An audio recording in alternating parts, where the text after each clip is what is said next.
YouTube ప్రేక్షకులకు నమస్కారం. నేను ఈరోజు ఒక అంశం మీద మాట్లాడదలుచుకుంటున్నాను. ఆ అంశం ఏందంటే కన్న తల్లిదండ్రులు ఒక సర్టెన్ ఏజ్ మనకొచ్చిన తర్వాత మనకు బరువు అనే ఆలోచనలో చాలామంది ఉన్నారు.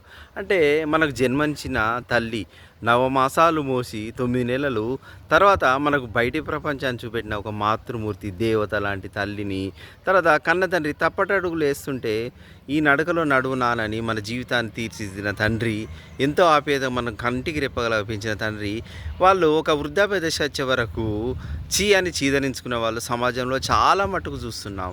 ప్రతి ఇంట్లో చూస్తున్నాం. ఎందుకు ఈ పరిస్థితి జరుగుతుంది?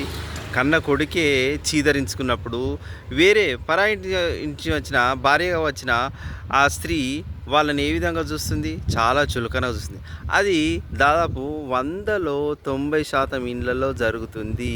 ఇటువంటి పరిస్థితులు భరించలేక చాలామంది తల్లిదండ్రులు వృద్ధాశ్రమంలో ఉంటున్నారు.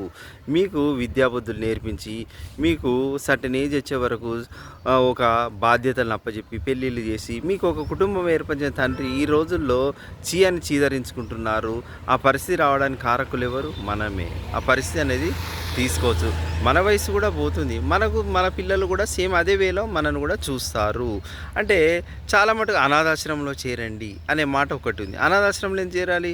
వాళ్ళు మీకు జన్మనిచ్చారు. జన్మనిచ్చిన తర్వాత వాళ్ళకంటూ ఒక కుటుంబం ఉంది. వాళ్ళను చూసుకోవడానికి మనం చిన్నపిల్లల దశలో మనం ఏ విధంగా చూసుకుంటున్నారో వృద్ధాప్యంలో వచ్చిన తర్వాత వాళ్ళను కూడా మనం అదే విధంగా చూసుకోవాలి. వాళ్ళకు కావాల్సిన మెడిసిన్స్, వాళ్ళ ఆరోగ్యపరమైన సమస్యలు హాస్పిటల్లో చూపించడం, ఇవన్నీ బాధ్యతలు మన మీద ఉన్నాయి. కానీ అవి ఎవరు చేయట్లేదు. ఉన్నప్పుడు చీత్కరించుకోవడం, చీటికి మాటికి గులగడం, ఇవన్నీ ప్రతి ఇంట్లో జరుగుతున్నాయి. చనిపోయిన తర్వాత చూడండి కార్యక్రమాలు బాగా గొప్ప ఎత్తుగా చేస్తారు. తినడం, తాగడం, చుట్టాలను పిలిచి విందులు ఇవన్నీ చేస్తూ ఉంటారు. పిట్ట పెడతారు, 10 రోజుల కార్యక్రమాలు చేస్తారు, ఇవన్నీ చేస్తారు. ఉన్నప్పుడు కనీసం ఒక ముద్ద పెట్టడానికి ఎన్నో మాటలు, హాస్పిటల్ ట్రీట్మెంట్కి గునుక్కుంటూ ఎన్నో చేస్తూ ఉంటారు.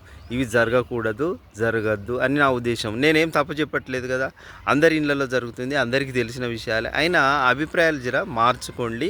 వాళ్ళు మన తల్లిదండ్రులు, మన ఇంటికి వచ్చిన అమ్మాయి కూడా వాళ్ళను తల్లిదండ్రులని ట్రీట్ చేయాలి. అంటే వాళ్ళకి సంపాదించిన ఆస్తులు కావాలి, కానీ వాళ్ళ అవసరం లేదనే ఆలోచనలే చాలామంది ఉంటారు. మీ నాన్న ఏం సంపాదించాడు అంటారు.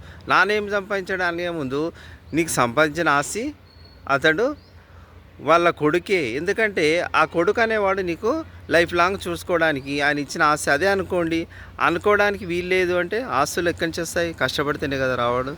ఆస్తులు అనేటివి ఊరికే రావు కదా. వాళ్ళు శ్రమ చేసి అంత ఎత్తు పిల్లని చేసి చాదిన తర్వాత కూడా మీ నాన్న ఏం సంపాదించాడని మాట్లాడు. మరి మీరేం సంపాదిస్తున్నారు మీ పిల్లలకి? మిమ్మల్ని కూడా అడుగుతారు, ఆ క్వశ్చనింగ్ చేస్తారు, కానీ ఆలోచన మీ లోపల ఉండదు. సేమ్ వేలో మీ పిల్లలు కూడా నడవరని అనుకోకండి. నా బాధ్యత నాకు కూడా చెప్పండి. నేను కూడా అదే ట్రీట్లో ఉన్నా కూడా నేను కూడా మార్చుకుంటానువే. ప్రతి ఒక్కరూ ఆలోచన క్రమం మార్చుకోండి. వాళ్ళను కూడా మన చిన్న కంటికి రెప్పల చిన్నప్పుడు మనం ఏ విధంగా చూశారో మనం కూడా వాళ్ళని అదే విధంగా చూడాలి అని నా అభిప్రాయాలు. నా ఆలోచన తప్పుడు కాదు కదా, మీరు అన్యదా భావించవద్దు. ప్రతి ఒక్కరిని నేను ఆలోచన విధంలో మార్చుకునే విధంగా మాట్లాడుతున్నాను తప్ప నేను మిమ్మల్ని నొప్పించడానికి కాదు మాట్లాడేది అని అర్థం చేసుకుంటారనే అభిప్రాయంతో మాట్లాడుతున్నాను. వాళ్ళను అనాథాశ్రమాల దానికి పోయే వరకు చూడకండి. మా హక్కున చేర్చుకోండి. వృద్ధాప్యంలో కళ్ళ తల్లిదండ్రులని మన సొంత చిన్నప్పుడు మన బిడ్డలాగా ఏ విధంగా కంటికి రెప్పలో చూసుకున్నారో మీరు కూడా ఆ విధంగానే అది చూసుకోవాలని నా అభిప్రాయం. నాది తప్పైంది కాదు కదా. సరైనది అయితే మీరు ఈ వీడియోని షేర్ చేయండి, లైక్ చేయండి, సబ్స్క్రైబ్ చేస్తారనే ఆలోచనతో ముగిస్తున్నాను.